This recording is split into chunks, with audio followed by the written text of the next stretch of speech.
most of you are not aware of these features yet, so hopefully I'm teaching you something. So I'll share my screen. All right. So this is one thing that I've talked about before in a few other talks I've given, but I think it's one of the most powerful and important tools that you can actually use in iNaturalist. So I thought I'd go through it again tonight for people who either haven't seen previous talks and I'll also go through it in a bit more detail. And that is editing the URL.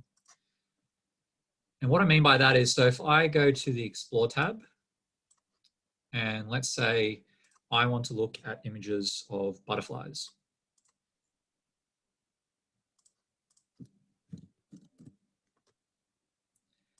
You just type in butterflies, and let's say I want to restrict it to New South Wales. And I now have almost 10,000 observations of butterflies in New South Wales.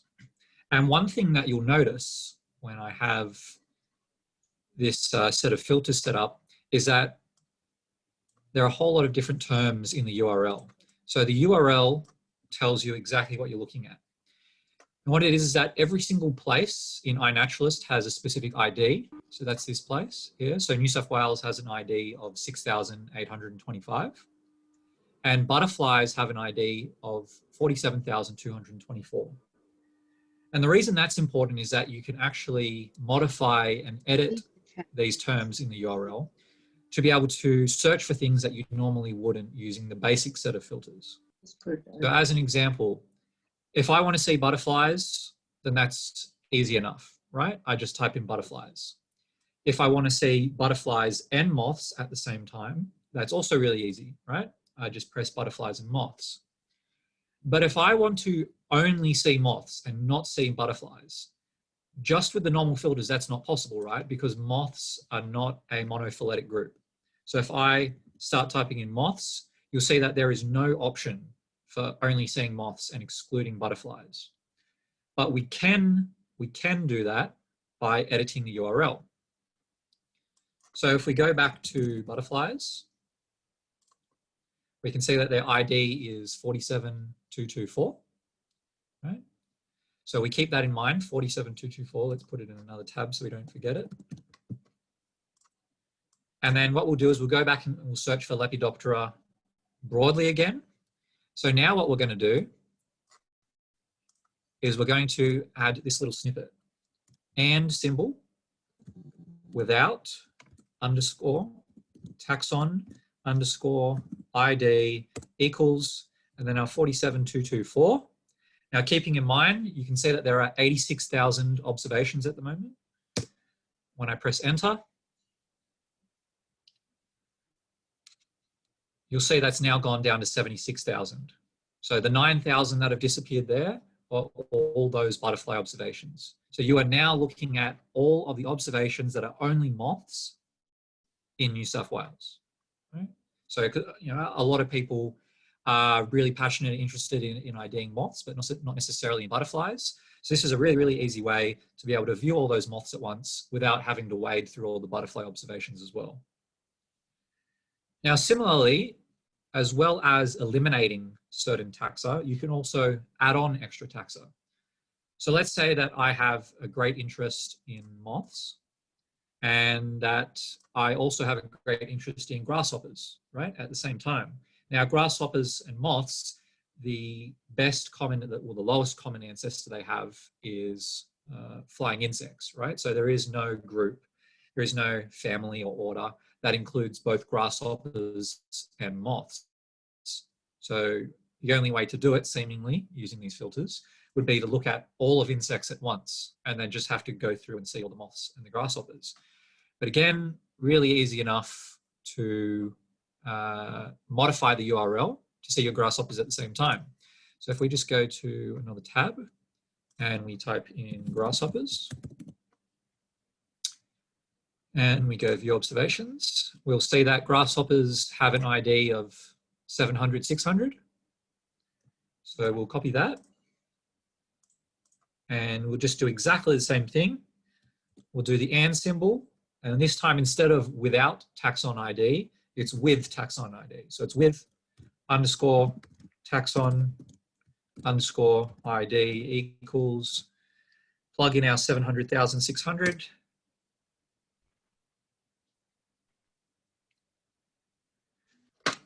Okay, so it seems like, okay, wait 1 second. I just need to fix that up. It should be here actually.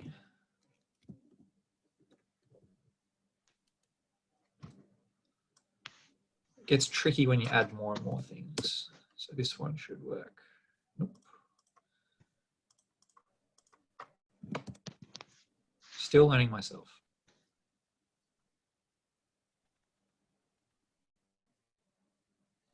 There we go. So that's added the grasshoppers in now. And if we scroll down, you can see that the grasshoppers are there. So to correct what I said earlier, so if you want to add multiple taxa at once, what you have to do is go to where it says and taxon ID.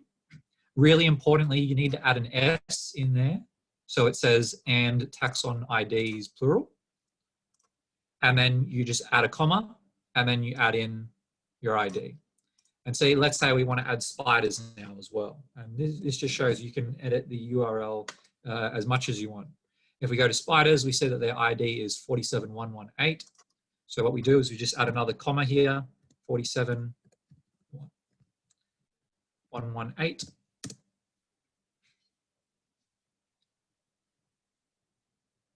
And we can see we are now looking at all observations of moths, grasshoppers, and spiders, whilst excluding butterflies in New South Wales.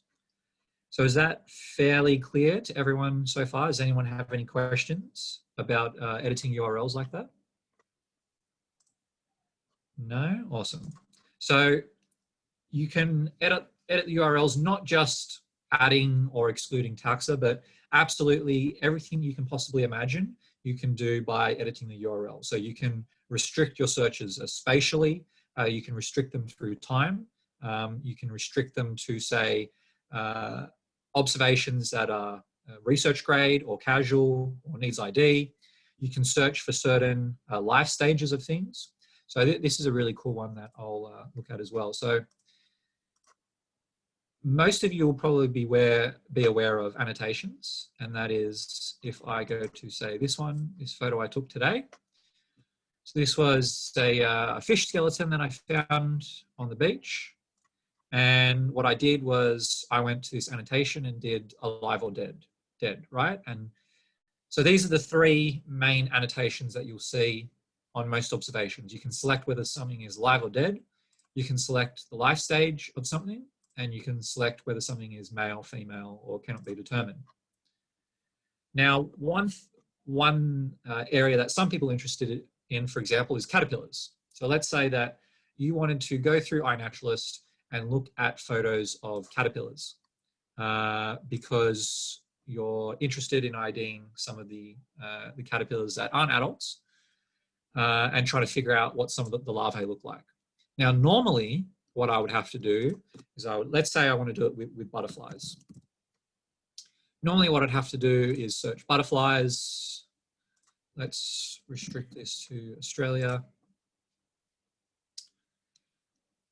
And in order for me to look at all the observations of butterfly caterpillars, I would have to wade through over 46,000 records and scroll through them all. And as you would expect, almost all of them are adults. So actually finding the caterpillars amongst this huge mass of observations would be incredibly time consuming. But there is a really easy way to do it by editing the URLs. So if I go to this little cheat sheet that I have,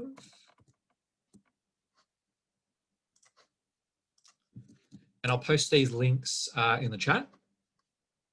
So maybe not everyone's familiar with the forum. So as well as iNaturalist itself, there is also an iNaturalist forum, which is like any discussion forum that you visited on the internet, where it's basically people can post questions and ask for help with aspects of iNaturalist or just the natural world more broadly. They can make requests for features that they think should be added to the site. They can report bugs that they encounter and just generally promote discussions about iNaturalist. And the way that you access that forum is just on the side here. So when you're on your home screen on iNaturalist, you'll see that there's a little tab here which says forum. And this takes you to the iNaturalist discussion forum. And there's all kinds of different categories and discussion threads here. And one discussion thread that has been set up is how to use iNaturalist URLs. So exactly what we've been discussing now. And there is a comprehensive set of instructions as to exactly how you can edit those URLs. The one I'm looking for is annotations.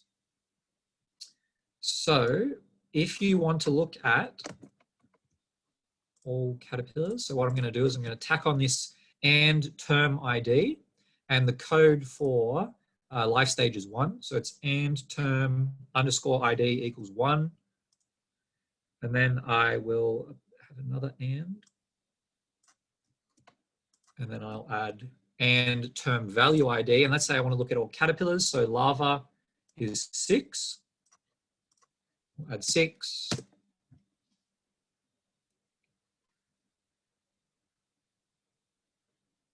So as you can now see, we are now looking at all observations of butterfly larvae in Australia. So really, really easy. So it may seem fairly complex at first, but all it is a matter of attaching these small little snippets of code essentially, and just tacking them on with and symbols to the end of the URL. And it makes all of your searches extremely customizable. So I'll post those in the chat right now. So these are the 2 links. So you've got these 2 links.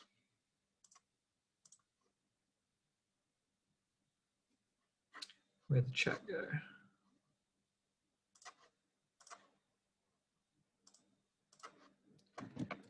Okay, so those are the 2 links.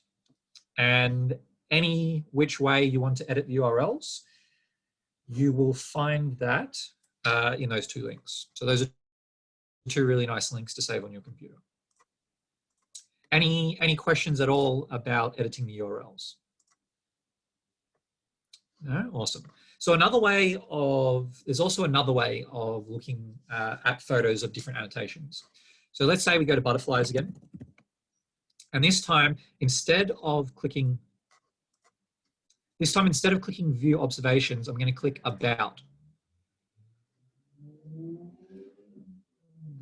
This is going to take me to the taxon page for butterflies and moths.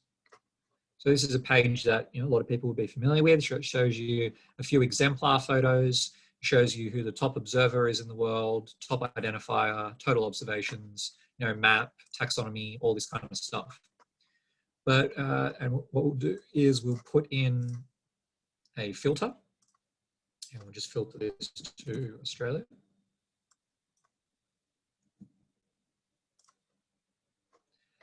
So now we're just looking at Australia. And what we're going to do is we're going to click this View More button. And what this does is it takes you to a set of photos from all observations of this group.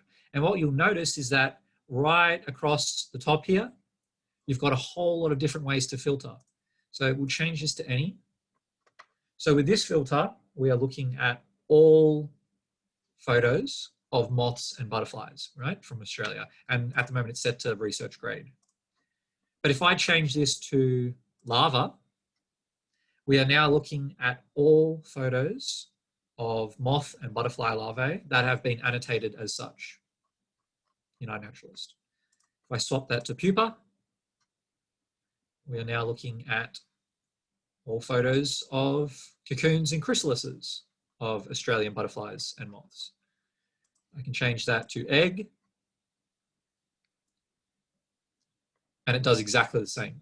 So it's this really, really awesome set of very intuitive filters that allow you to browse very easily through any set of photos that you'd like. And you can click each photo and actually visit that individual observation. So if I click View Observation, I'm interested more in seeing this photo of a Cairns birdwing egg. I can just go straight to the observation.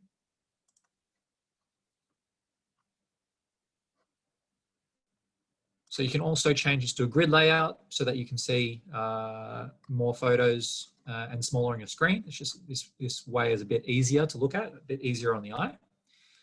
But I can essentially, as I said, apply any set of filters in this screen, and I can browse through any set of photos that I want. So this is a really, really cool way of, if you know what kind of photo you want, but you've got a huge pool of observations that you would otherwise have to scroll through, right? So you want to look at butterfly eggs, for example, and you know that you only want them, ones that are research grade and the observation has been confirmed.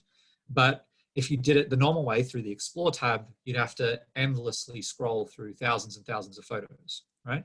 But with this way, it's a really, really nice, easy way of just seeing all the photos pop up in the one place, and lets you compare things really easily. However, the caveat with this is these photos will only appear here if they've actually been annotated as such. So if I upload a photo of a butterfly egg, but then don't actually annotate it as an egg on the observation, it will not appear here. And that's why it's really, really important to annotate all of your observations. So the same thing goes for plants. So whenever I upload a plant, I will usually annotate whether it's flowering or fruiting or budding. So I can give an example of that. Let's go to my observations of plants. And we'll go to this one that I took the other day. So this is of a sedge that I took. And you'll notice that on the side here, for plant phenology, I've input the annotation flowering. And the other ones you can put in for plants, or flowering plants at least, are budding and fruiting. Right? So what this means is that now, if anyone is searching for photos of lepidosperma that are flowering, they can immediately and easily find my photo because I've annotated it. Whereas if I hadn't put this annotation here on this observation, then they would have to manually wade through every photo of lepidosperma trying to find images that were flowering. So whenever I upload, it's not a necessity. You're under no obligation to add these annotations, but it just is really helpful just in terms of data quality. So for example, all of these seashells that I observed today, it would be very useful to annotate those as dead, because if people are interested in only seeing live mollusks, for example, then they can filter those out. Just got to question. Yeah, so Helen asked, can someone else click the annotation boxes after I have lodged my observation of a larva? Yes, absolutely you can. So anyone can add annotations. And there are indeed many iNaturalist users that one of the main things they do is go to everyone's observations and very helpfully add these annotations. So if I upload 100 photos of 100 different caterpillars and I don't annotate any of them, someone else can come along and annotate every single one as a larva. So anyone is able to annotate things. One thing, one useful thing as well is that you can actually disagree with annotations. So I have this fish, which is clearly dead, right? Let's say that someone comes along and adds an annotation of alive when it clearly isn't. I can hit this little down arrow and hit disagree, and that will overrule that annotation. Now, obviously, if this is on my own observation, I can just click this X and I can remove anyone's annotation, whether it was myself who added it or whether it was someone else. But let's pretend this is someone else's observation. I'm not able to delete annotations on other people's observations. But what I can do, if I see that it's obviously wrong, is I can hit this little down, this thumbs down, and hit disagree. And that will then override that annotation. So that's not really a situation you'll see super commonly, but you do occasionally see it where people mistake, a larva for a pupa and the other way around. So it does have its uses. Someone else has asked, can you do annotations on the mobile app? No, you cannot, as far as I'm aware. So as many of you are probably aware, the apps, the iNaturalist app, especially the iPhone app, is very bare bones compared to the desktop, has extremely little functionality. iNaturalist is working on getting parity between the apps and the desktop. So kind of every update, every release, they are adding more and more features to the app. But the desktop should always be your go-to version if you're wanting maximum functionality. So yeah, to answer that question, as far as I'm aware, you cannot add these annotations on the app at the moment, but perhaps in the future, you may be able to. I've got one more question. Okay, awesome. So one really useful thing, and this is another thing relating to editing the URL, is that one really useful thing to do is finding your own casual observations. So a situation that many people will be familiar with is, let's say you're out in the field, you've taken a photo of something and you upload that observation while you're out in the field. But it turns out you had a bit of a dodgy internet connection while you're out there and not all of the metadata went through. So maybe you were in a closed forest, a closed canopy forest, and the satellite had troubles pinpointing your location and it didn't pick up the GPS coordinates where you were. And so then your observation ends up casual because it's missing a location. Or let's say that you uploaded an observation after downloading it from Facebook. And in many cases like that, the date will actually not be transported across to the observation. And then once again, you have the issue of your observation being casual because it's missing a date. Now, in a lot of these cases, people don't actually realize that their observation is casual, right? Unless another user sends them a message. So a really nice thing to do is every now and then is just to search your own observations for casual ones, just so that you can correct any of those mistakes if they do appear. And the way to do that is you go to your observations, you click the filters button, and then you just tick this little box that says research grade. And you'll notice that in the middle of the URL, you've now got this little string which says and quality underscore grade equals research. What I'm going to do is I'm going to select the word research there, and I'm instead going to type in casual, press enter. And what I'm doing now is looking at all my own observations that are casual. Now you see that most of my casual observations are ones without photos. So these are things where I saw something interesting, but I either didn't have my camera on me, or it was an insect that flew by too fast, or my observations of things that are captive cultivated. But this is just a really nice way to go through your observations and check if you've accidentally left out metadata on any of them. So this is something I kind of do periodically, and you can just scroll through all of your own casual observations, just making sure there aren't any little mistakes that you need to clean up. Now, something that is quite similar to that is looking at your Maverick IDs. I'll just answer this question. So where did I type in casual? So I'll go back to my observations just to do this again. So this is the URL at the moment, you'll see. And if you watch the URL carefully, you'll see that when I tick the research grade box, this little snippet appears right in the middle. So it's this snippet in the middle after place ID equals any, and it says and quality underscore grade equals research.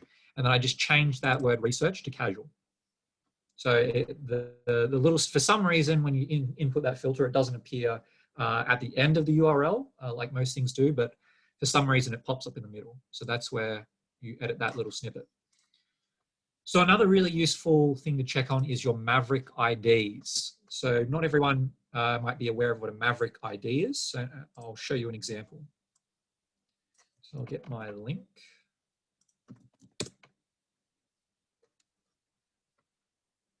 Okay. So I've got another question in the chat. Okay, awesome.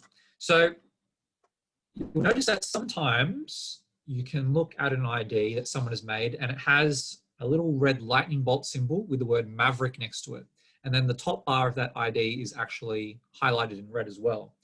And what a Maverick ID means is that on that observation, there are at least 3 other IDs that are all in agreement with each other, but they are disagreeing with that Maverick ID. So you'll see on this observation, 3 people have said that this is a blacklip abalone. However, I believe it's a different species. So my identification has been labeled as a Maverick. Now, there are 2 instances pretty much where you have Maverick IDs. The first instance are good, in inverted commas, Maverick IDs. And this is where, say, someone has ID'd an observation as species A, And then 2, 3, 4 more people have come along and said, yes, I think this is species A as well. But then, an expert or someone comes along and looks at it and says, okay, that is definitely not species A. All these people are wrong. This is actually species B, and adds their ID. But because there are so many people that have still said species A at this point, their ID will be labeled as Maverick. Now, that's not necessarily a bad thing. That's just how the system is labeling it.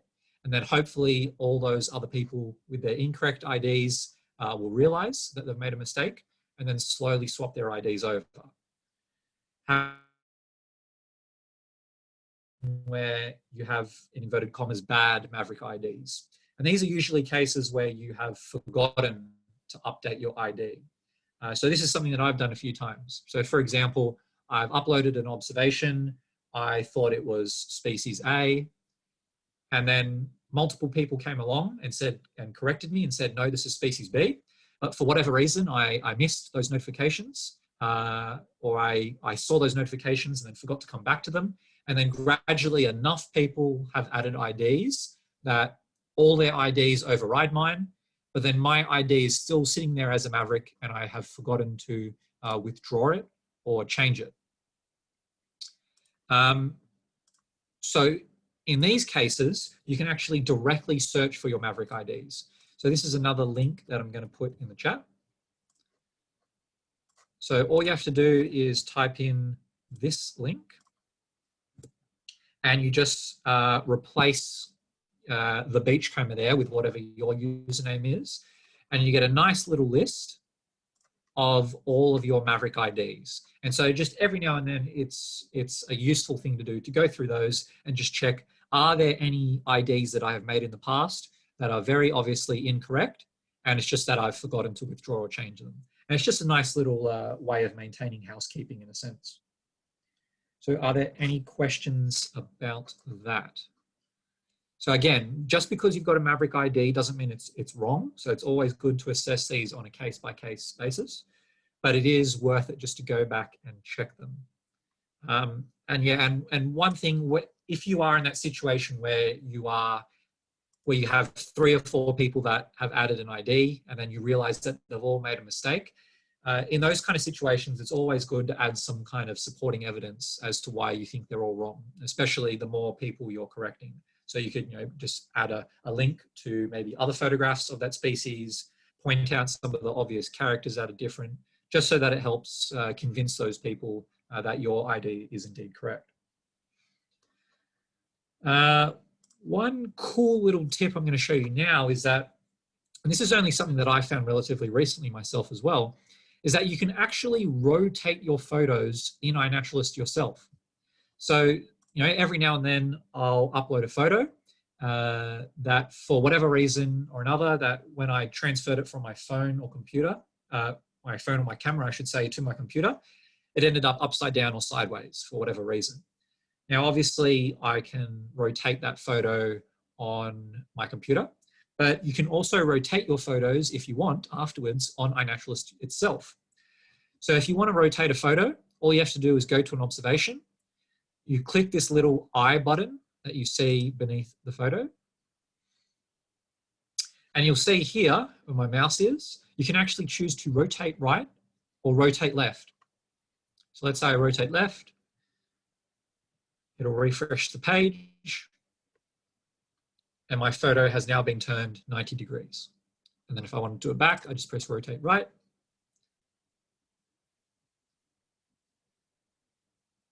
And it goes back again. So, not functionality that you'll probably be using every day, but it's just a nice little thing to be aware of. Perhaps even more usefully on this little information page is that this page actually contains all of the information regarding to the camera that you use to take that photo. So this is actually a nice little trick that I use if I see other people's photos that I really like and I want to know what they took the photo with. So let's say, for example, a user that pretty much everyone here would be familiar with is Rainer. Now, Rainer takes some really awesome photos, and a lot of the time, so let's say this photo. So this is a really, really nice, crisp photo of this flower, really great lighting. And let's say I want to find out what camera he used so that, you know, maybe I want to buy the same camera. All I have to do is press the little I, and I can see exactly what make and model camera he used, his exposure, his F number. I can see every single setting that he used on his camera when he took this photo. So that's a really, really nice way of kind of doing a little bit of snooping when you see people take really, really amazing photos, and you can figure out exactly what kind of cameras and equipment that they're using. Now, a kind of similar thing with photos is that, you know, every now and then you'll upload a set of, you know, 5, 6, 7 photos, but then you'll change your mind and want to reorder them. So for example, I uploaded these 2 photos of this shell, but let's say that I changed my mind and I actually wanted this photo to be the first one that people see. Now I've got 2 options. First option is I could delete this observation and re-upload it with the photos in the correct order. Now obviously that's a very clunky solution, very time consuming. Instead, I can change the order of the photos on iNat itself. All I have to do is click the blue edit button. I'll be taken to the edit screen that you're all familiar with. Now this is actually a little bit hidden, so it's not a big button that's immediately obvious. But if I scroll down here, you'll see a little hyperlink that says Reorder Photos, where my mouse is. So if I click that, I'll be taken to this screen, and you'll see there's a little empty box next to each photo. So all I have to do is type in 1 here and 2 here. So you just type in the new order of photos. You press update.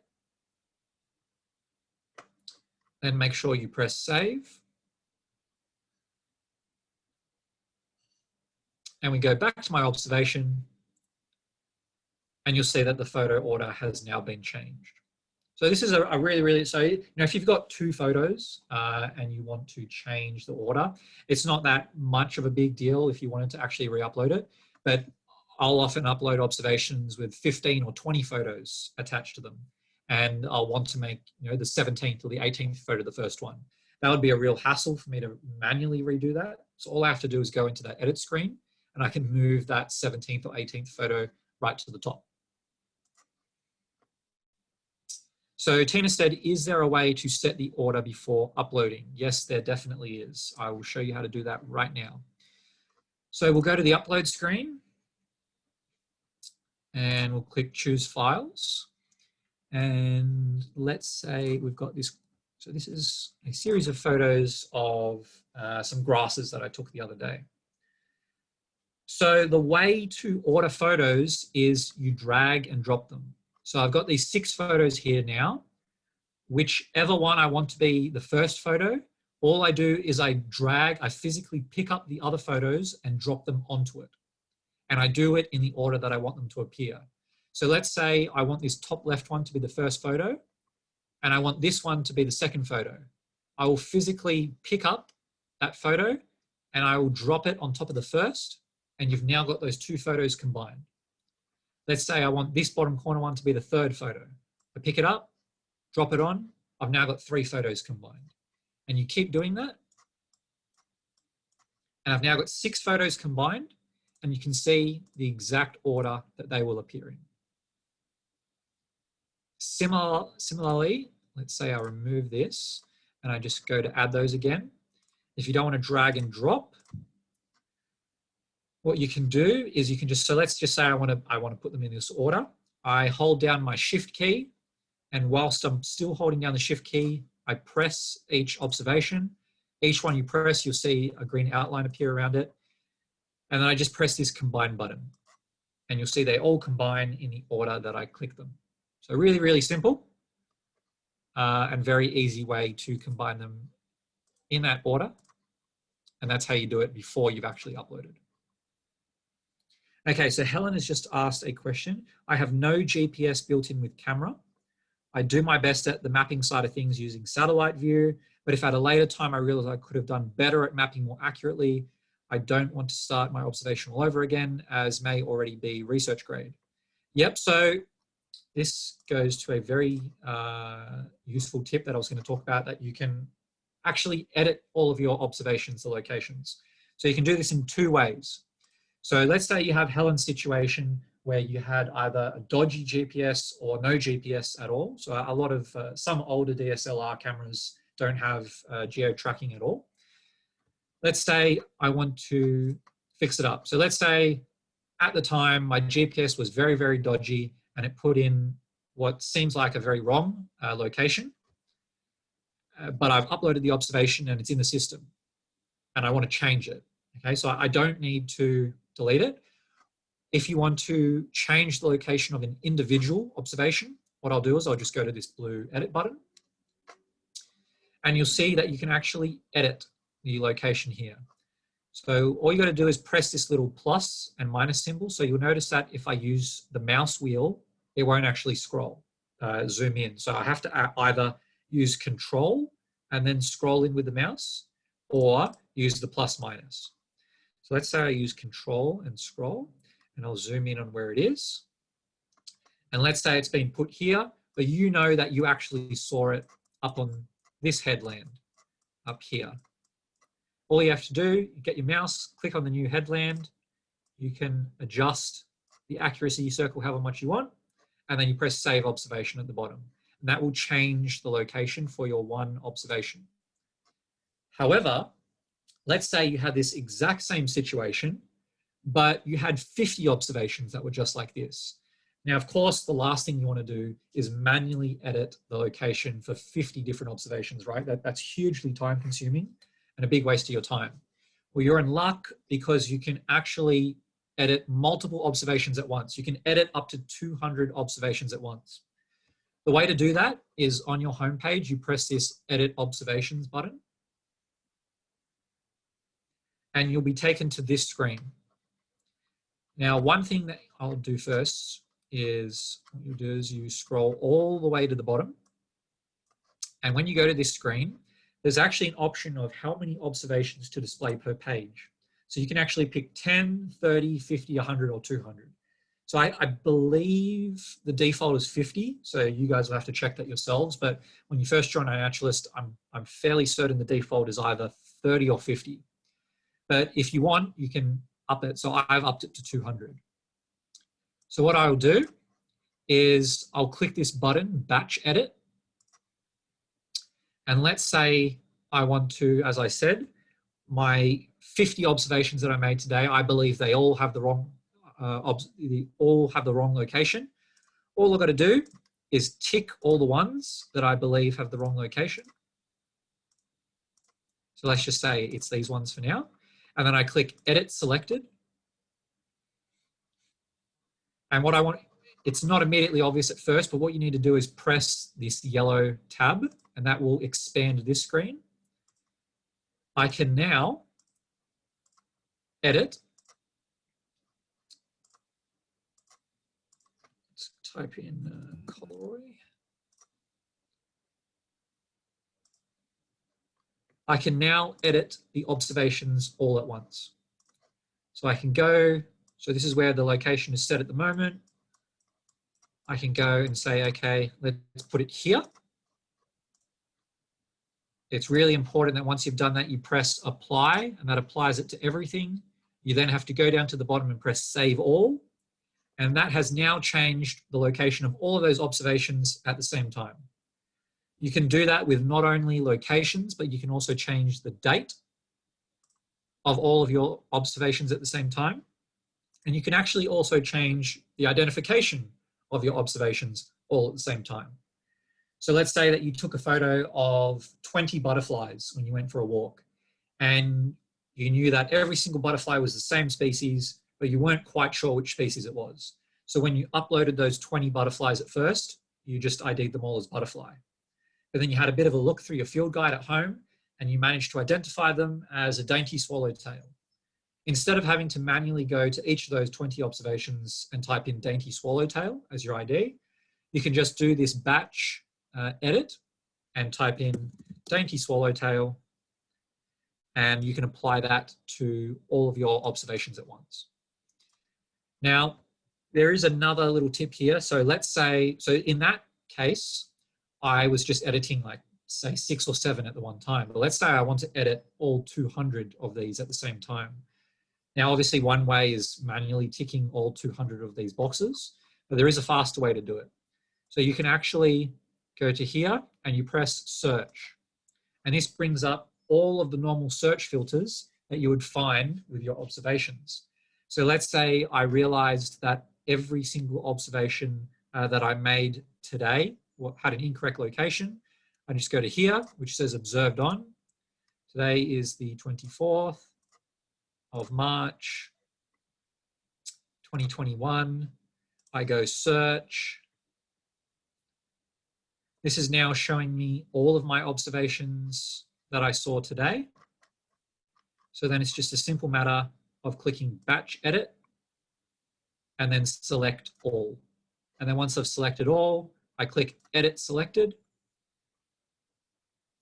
And I am now doing a batch edit of every single observation that I saw today simultaneously, rather than doing them individually. And as one final little bit of information with this functionality, you can also apply this exact same process to adding things to projects. So of course, so let's say I join the project fungi map, and then every time I observe a cool mushroom or fungus, I add it to the project. But let's say that I just joined the project fungi map, and I have 100 observations of fungi that I observed weeks or months ago that I want to add to the project now. Again, you have the option of manually adding each of those individually on your observations page, but I can actually, once again, add all of those simultaneously. So I click batch edit. Let's say I click these 5 observations. I can actually go up to the top here and click this button which says add to project. And I can then scroll down, find the project I want, and just press the button add, and it will add all of those observations at the same time. So that is a really, really cool way of, if you've encountered some kind of project, you've just joined it, you of course want to add your observations in the future to that project. That's easy enough to do as you make those observations. But you also realize that you've got heaps of backlogged observations that you made in the past that you want to retrospectively add to this project. Well, you can do that really, really easily all at once just through this batch edit screen, rather than having to manually add all of those one at a time. So that's a really, really nice thing to do. Any questions at the moment with any of the things I've discussed? No? Awesome. Okay, next piece of information is about notifications. So this definitely won't affect everyone, but for people that make a lot of identifications or a lot of observations, you'll no doubt be familiar with a huge avalanche of notifications, I should say, up here in the top right. So when I first started out making identifications on iNaturalist, I would wake up in the morning and I'd sometimes have 200 or 300 notifications that I'd have to wade through every single morning. And the problem with those notifications is that 95% of those would just be someone agreeing with a really obvious ID I made. So let's say I ID'd someone's observation as a pigeon or a magpie. Half of those notifications I'd be getting would be 4 or 5 other people just simply agreeing that, yes, this is a pigeon or a magpie, right? So there's no real need for me to go through those notifications. It's a waste of my time. But I would still have to wade through all of those 200 or 300 to find the notifications that actually were important. Things like people identifying my observations or people tagging me or adding comments. But there is a way to eliminate those excess notifications if you want. So if you're getting endless notifications where people are just agreeing with your easy identifications and you want to get rid of those, what you do is go to your profile, you go to edit account settings, you go to notifications on the left-hand side here, and you can actually toggle this button off. So for most of you, this button will be toggled on because that's the default. But if you toggle that off, you will no longer get notifications when people are just adding an identification that agrees with yours. You will only get notifications if someone adds a comment to an observation you're interacting with, if someone tags you, or if someone adds one of your observations as a favorite, or if someone adds an ID to an observation that you're interacting with, and it's different to yours. Of course, if you want to get those notifications back at any time, it's a simple matter of just toggling it back on. And then all you have to do is click Save Settings, and you will now no longer get all of that bombardment of notifications where people are just agreeing with your IDs.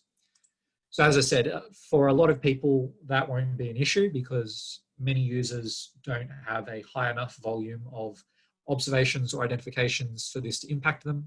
But for people who are regularly adding lots and lots of IDs or lots and lots of observations, and they don't want to be bogged down by notifications, then that's a really simple fix to that problem. What I'll go through next is finding species that are not in the database. So this is probably a situation that many of you encountered, and it's where you've taken a photo of some kind of rare or unusual organism, and you go to type, and you know exactly what it is, you know what the species name is, and you go to type in that species name, but it's not in the iNaturalist database yet, right? So for example, let's say I go to identify this observation, and I know that it's the species blib blob, and it doesn't show up, no options appear. So it seems like the species blib blob is not in the database yet. In many cases, people will just leave that text and not click any further buttons. And the problem with that is that that identification will not be saved, because identifications are only saved if you click one of the drop-down options. So for example, if I know that this is Antisabia foliacea, it doesn't matter if I type this name out in full, it will only register if I actually click the drop-down option. Otherwise, my ID will not register. So this is a problem that many people encounter where they type in the species name and it's not in the database, so then it won't register. So there are two solutions to this. The first one you should always do is click this little drop down which says search external name providers. And what this does is iNaturalist begins to search a whole lot of other databases to see if it can find a match for that name.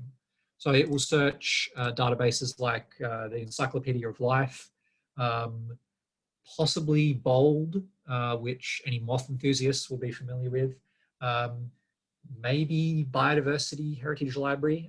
You can find a list on the site, but basically it searches all of these external databases to see if it can find a match. So that's the first port of call.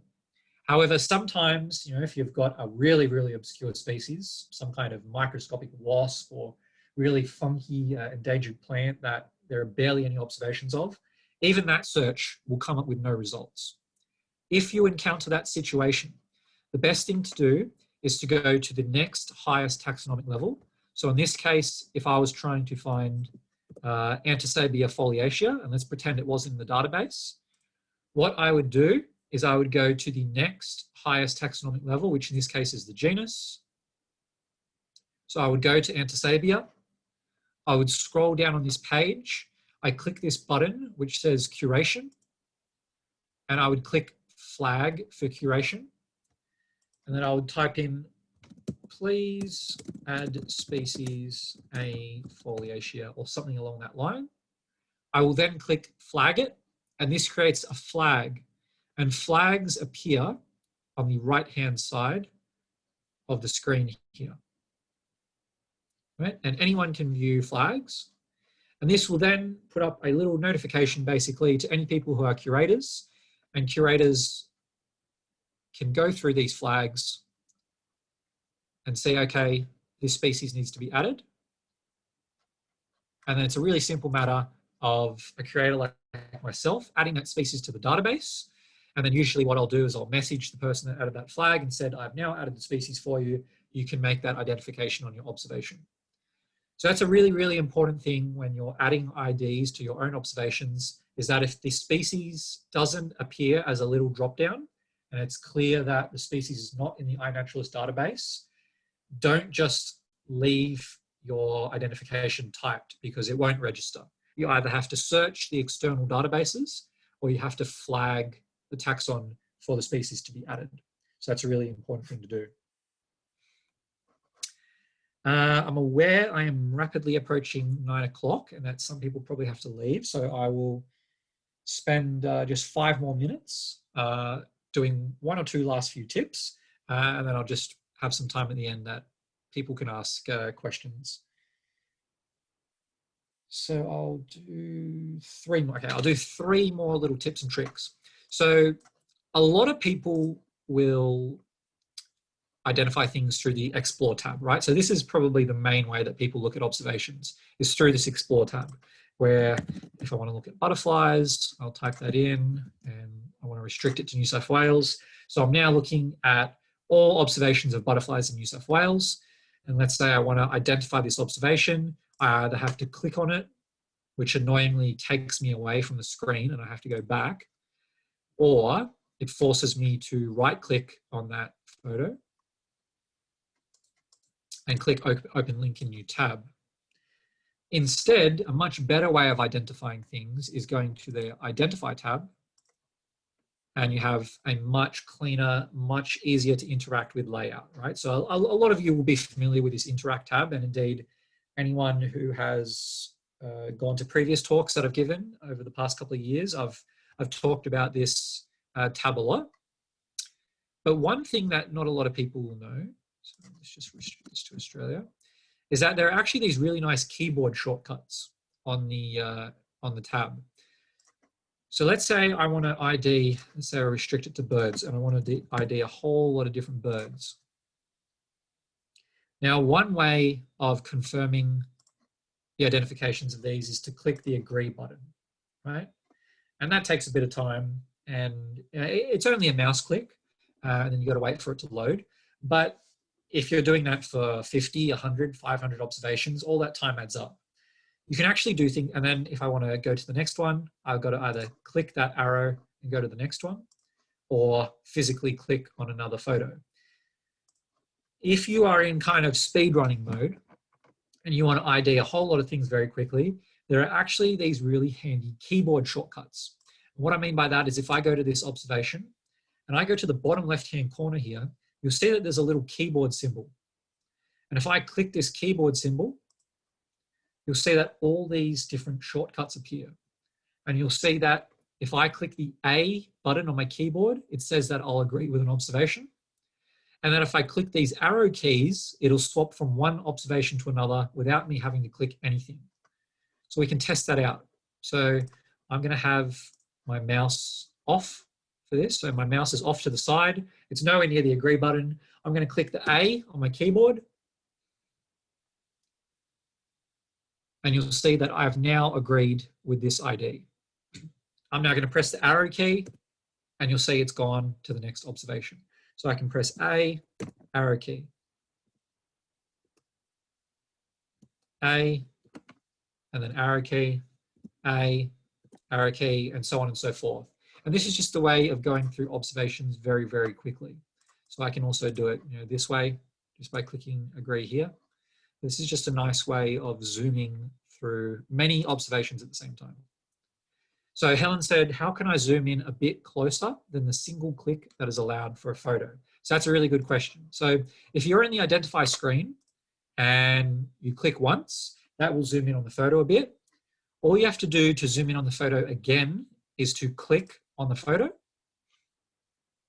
And you'll see that it zooms in where your mouse was, and then you can just move your mouse around and you'll be able to see other parts of the photo. You can actually do a further zoom level again, but the way to do that is you have to right click on an observation, click open link in new tab, and here you can actually do 2 levels of zoom. So here you'll see the photo when it loads. iNaturalist is being a bit slow tonight. So we've got the photo at this size.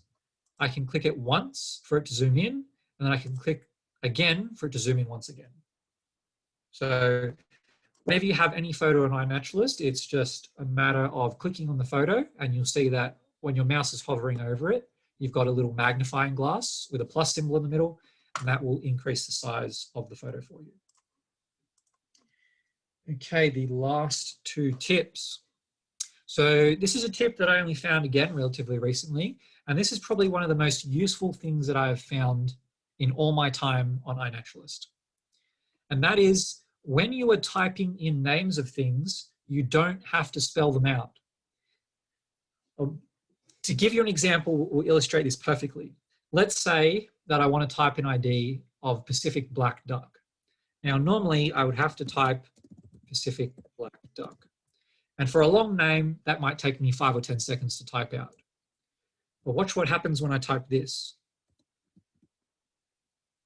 Pacific black duck appears. So what you can do for any species or any taxonomic level in iNaturalist, you can just type in the first letter or the first couple of letters of its name and it will appear. And this applies for both the common name and the scientific name. So let's say a spider, right? Normally I would have to type in Trichonephila plumipes and then the name appears, and that might take me a while to type in. But if I just type in tri-plu, then you get Trichonephila plumipes appearing. So this is a really, really cool way that lets you find IDs and type in names really, really quickly. And perhaps most importantly, it's really, really useful if you can't remember the name of something or if you can't remember the spelling. So if I knew that this observation was Trichonephila plumipes, but let's say I misspelt it like this, right? Nothing's going to come up because I've misspelt it. I've only misspelt a single letter, but that doesn't matter. It's not going to come up. But if I knew what the words sound like in my head and I can just type in try, and then even if I type in the full word plumipes, it appears, right? Even just T, so I can type in T dot plumipes, it will appear. So if you only know the species name for something and you can't quite remember what the genus name is, it will appear for you. And the opposite is also true. If you remember the genus name for something and you can't quite remember the species name, I can do the same thing. Trichonephila, and I just type the letter P and it will appear. So you can do this, as I said, for anything. So sulfur crested cockatoo, S-U-C-R-C-O, and sulfur crested cockatoo will appear. Giant bulldog ant, I can just type in G-I-B-A-N, and you'll see giant bulldog ant will appear. So my final little tip is just to do with using the AI. So as all of you will know, whenever you upload an observation to iNaturalist, you get the chance to see what the computer vision believes you have observed. So whenever you do that, you go to suggest an identification. And of course, if you press in the box, it will tell you all the suggestions of what the computer vision thinks this species is. Now, something that you guys will probably be very familiar with is that these suggestions are often not Australian species, or even if they are, they're often wildly wrong. So straight away, you can see these suggestions. It gives me 1, 2, 3, 4, 5, 6, 7, 8 suggestions here, and none of them are really even remotely close to what I saw. Hipponyx is close, but none of the others are close. And indeed, half of these species shown here aren't found in Australia at all. So that is something that has irked quite a lot of iNaturalist users, especially professional researchers, is that many, many users will kind of naively click these options without checking distributions and whether these species actually occur where they've been seen.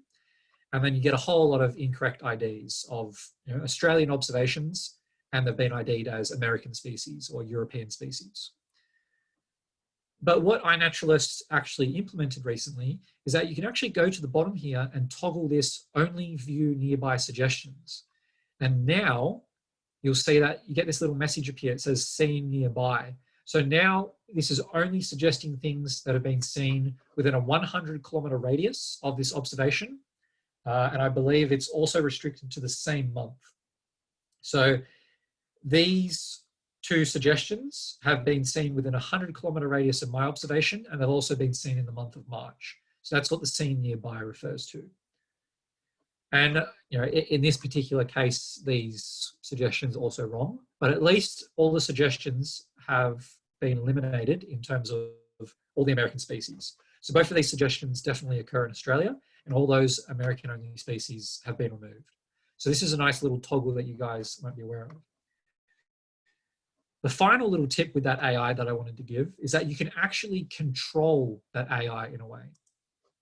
And I'll give a really nice example here.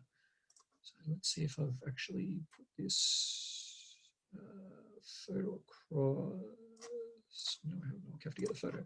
So while I'm getting the photo, I can explain this. So people will often find a situation where, say, they take a photo of a moth and it's pollinating a flower. And they want to upload an observation of both the moth and the flower, right? And they use the AI suggestions, but because the moth is so dominant in the photo and so prominent, sorry, I'm just trying to find this. The computer vision suggestions only suggest the moth for both observations. There is a way to actually manipulate the computer vision and get you to also suggest the flower. And the way you can do that is via this. So this is a photo that I am specifically picking for this purpose. Okay, so I'm just going to save this photo and then go to upload it.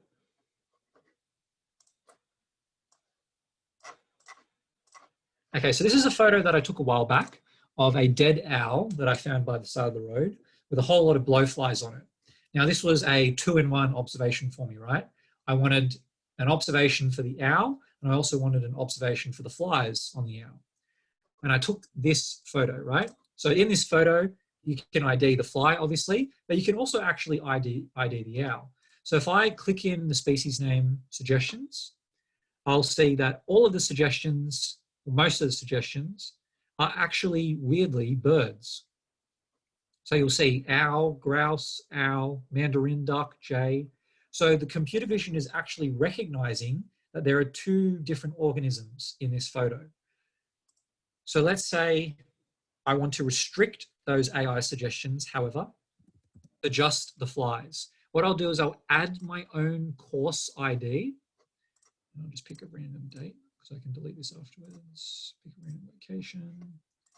I'll submit that. Now that I have specifically put in an ID of flies, we'll see what happens to those computer vision suggestions and we'll see how they change, as opposed to me asking for a suggestion when I had put nothing in the ID bar. So we'll go to my observation and we'll click in the ID bar. And you'll see that now all suggestions are insects. You'll see that those bird suggestions have completely disappeared. And we can go back and we can do the exact same thing for the owl. So I'll just delete this observation.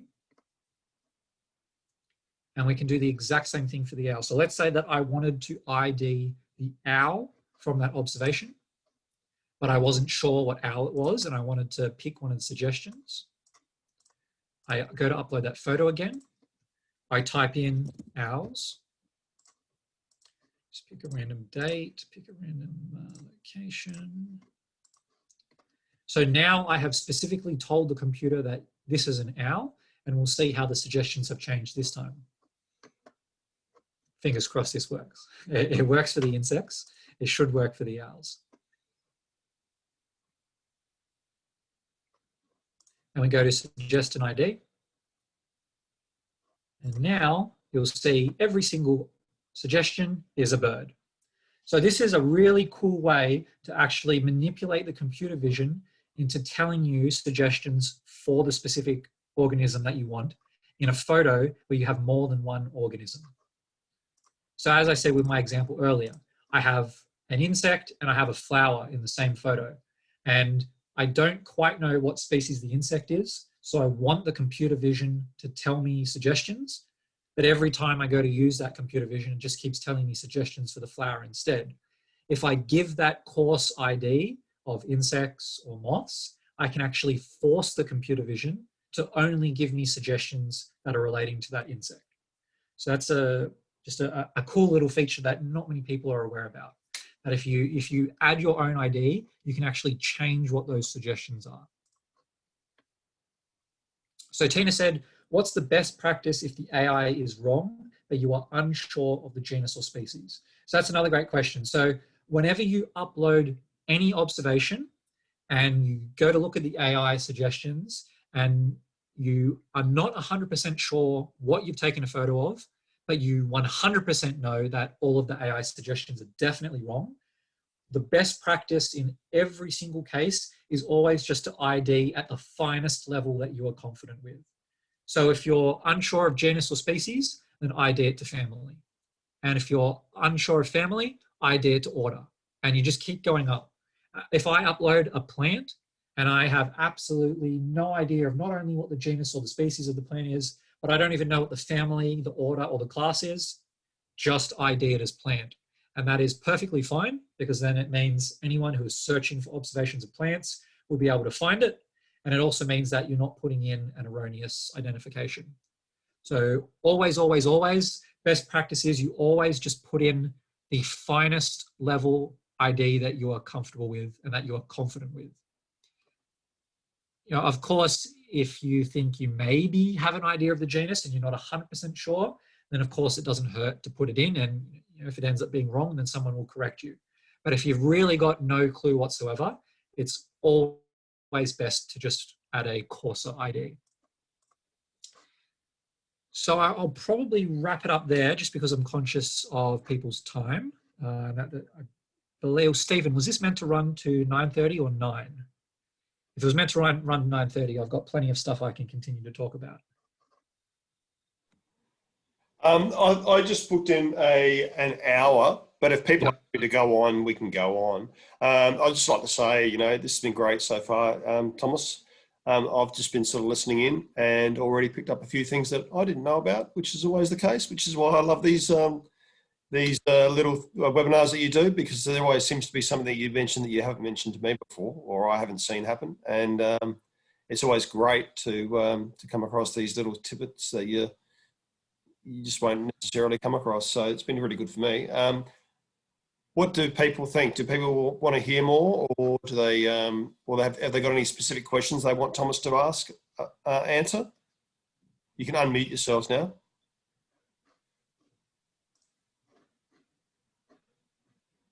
There's the chat.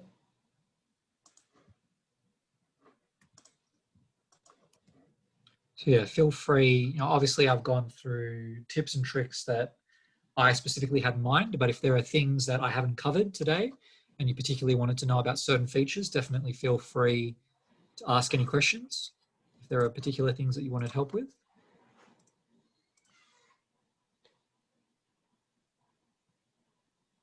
No one at all? Awesome. Well, in that case, yeah, what were you going to say, Stephen? I was just going to say, what about adding do people know about adding observation fields? This is probably something that's probably a fairly elementary thing, but for example, with all of the mosquito things that I've been looking at, you see a lot of blood-fed mosquitoes. So I like to add that the mosquitoes are actually feeding on humans, or what they're feeding on, or if they're blood-fed. Yeah. So just as for each observation, you can add annotations, right? So let's go to a mosquito one that I've seen.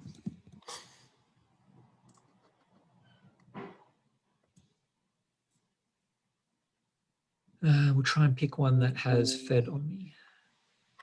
There was one just right there. Let's go with this one. Interesting one. Let's go a bit further. So here's an observation that I took of a mosquito biting, right? Now, obviously you can add those annotations that I talked about earlier, where you've got those three options, which are alive or dead, what is the life stage, and is it male or female? But you can also add an additional set of annotations, which are called observation fields. And these have absolutely endless possibilities. So there are quite literally tens of thousands of different observation fields on iNaturalist that people create every single day.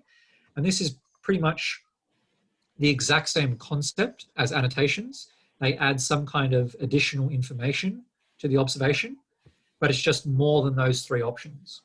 So you can just kind of see these ones that I've used. These are the ones that I've used recently. So you can see things like fungus habitat, fungus substrate, placement of feathers, the name of a plant that your pollinator was visiting, whether something was a native or exotic plant, you name it, there's an observation field for it. And the way that you add those is you have to start typing the name of an observation field. typing in feeding, and we'll see many, many different duplicate ones that appear. You'll see there's this feeding on. So I just click that, and then it actually becomes this little option to type something in. So I can type in human, click that, add, and I've now added an observation field that this mosquito is feeding on a human.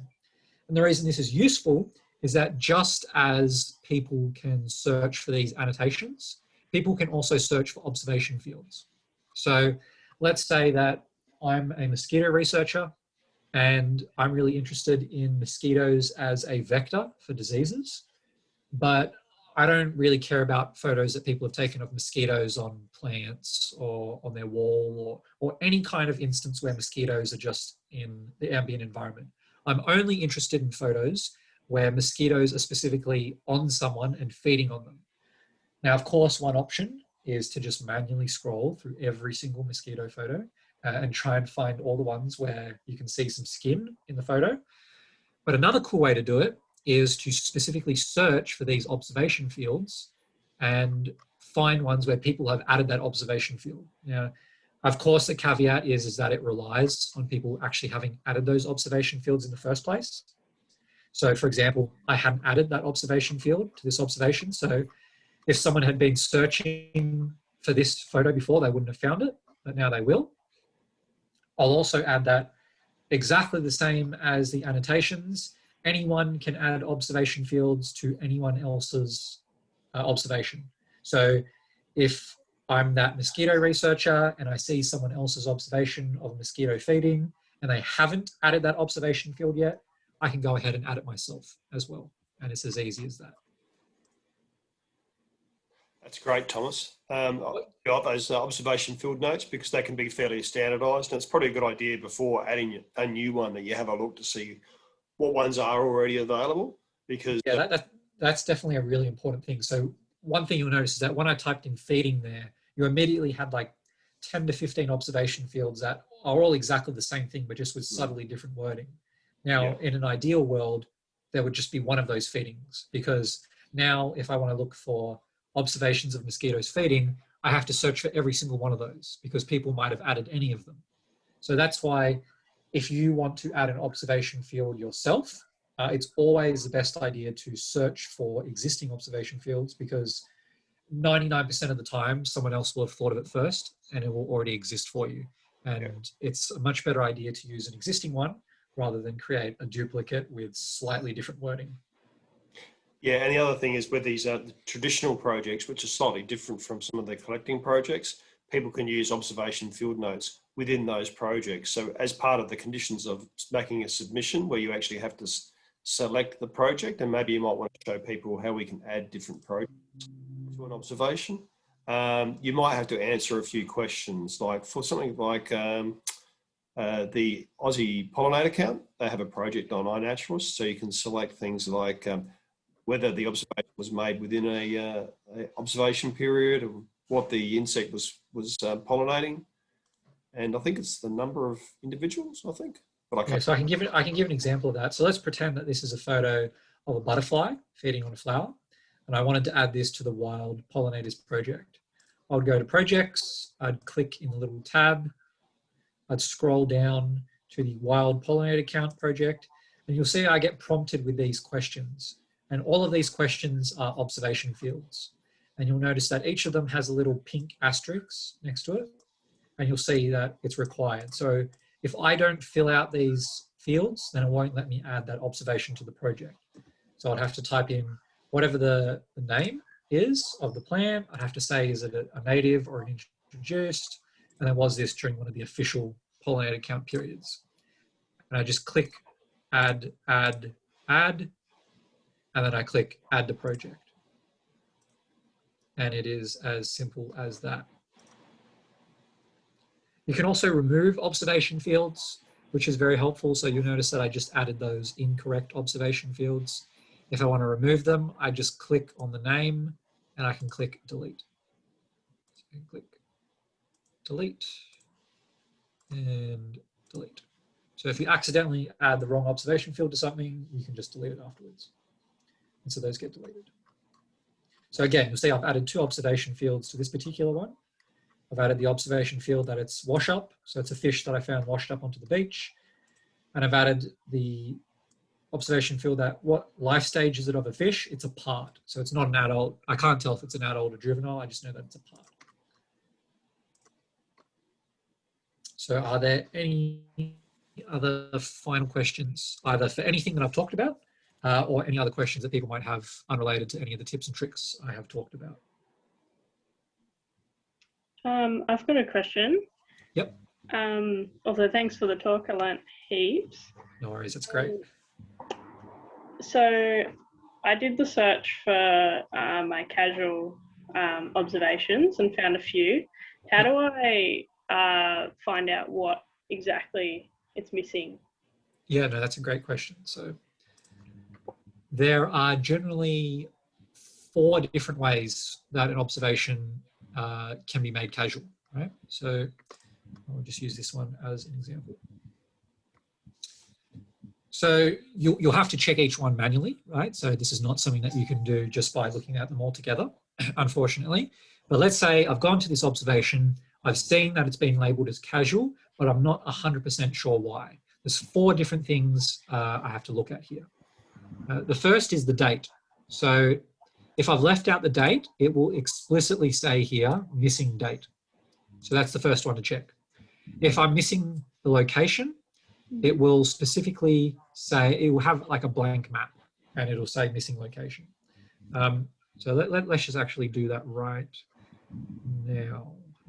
So let's go to edit, and it'll be a lot easier if I manually show this. So let's remove the date and press save.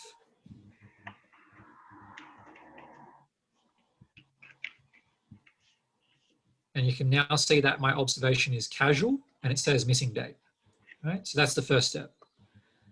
Now go back to edit. We'll add the date back in. But what we'll do now is we'll remove the coordinates.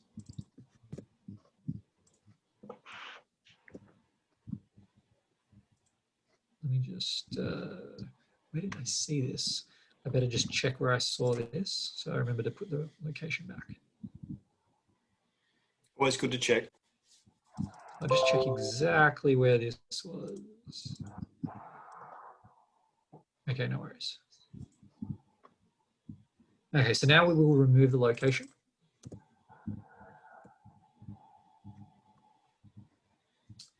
And now you'll see that when an observation is missing a location,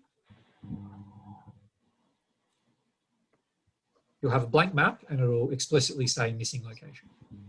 Okay, so that's the first 2. So it'll explicitly say missing date and it'll explicitly say missing location. So those are the first 2 steps. Let me just add those back in.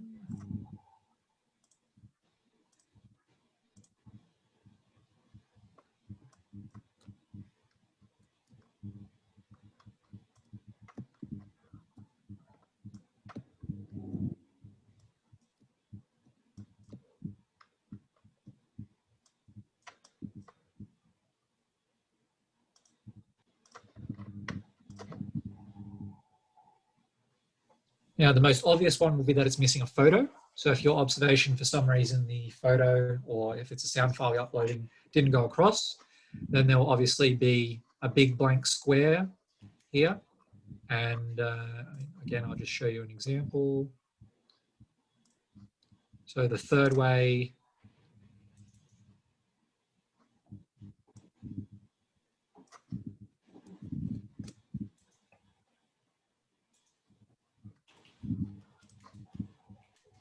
is if your observation is missing a photo and it will explicitly say no photo, and then it'll have a little placeholder drawing.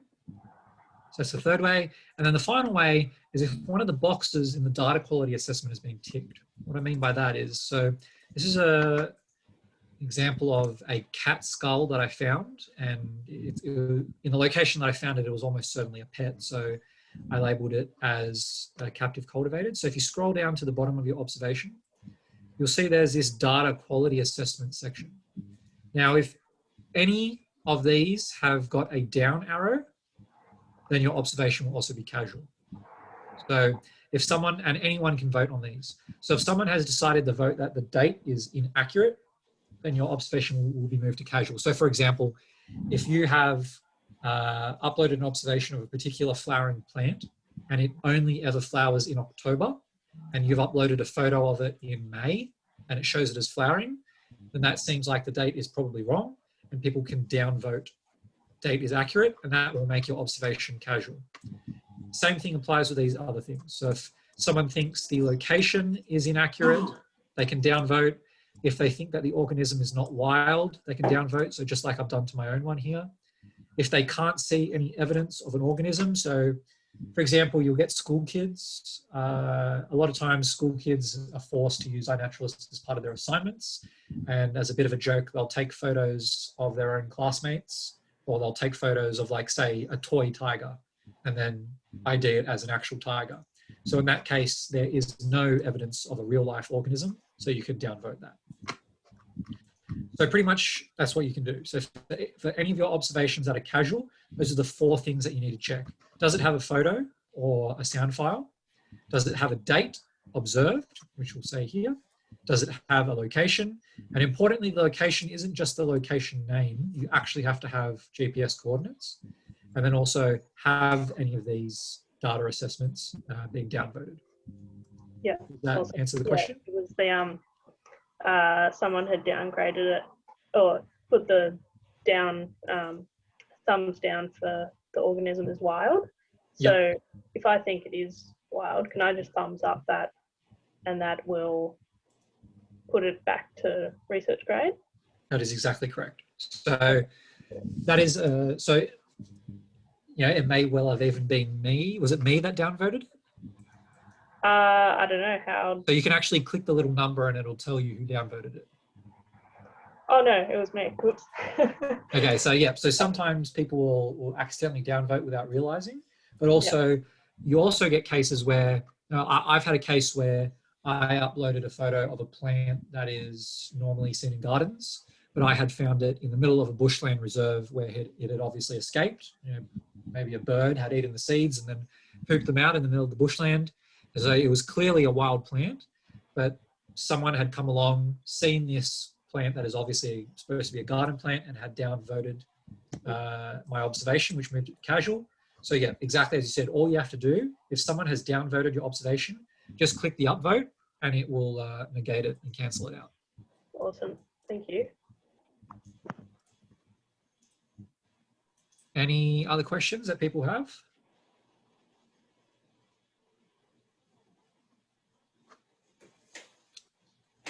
No? Awesome.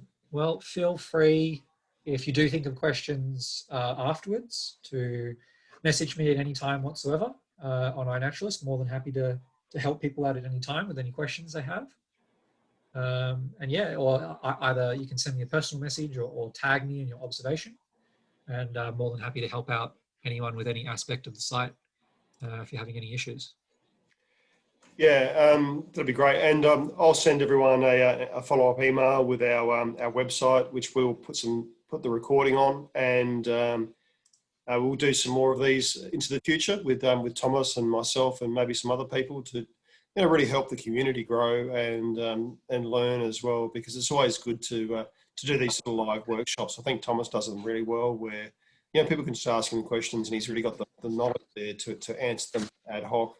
Whereas if you did watch these videos, sometimes you can watch them for half an hour and they don't really answer the questions you got. So I really like the way that Thomas does it. I'm really happy that he was able to do this for us. And yeah, I hope everyone gets involved in the City Nature Challenge coming up at the end of the month and in our other events that we hold, and gets out and uses the platform when they go out hiking and walking and exploring the environment.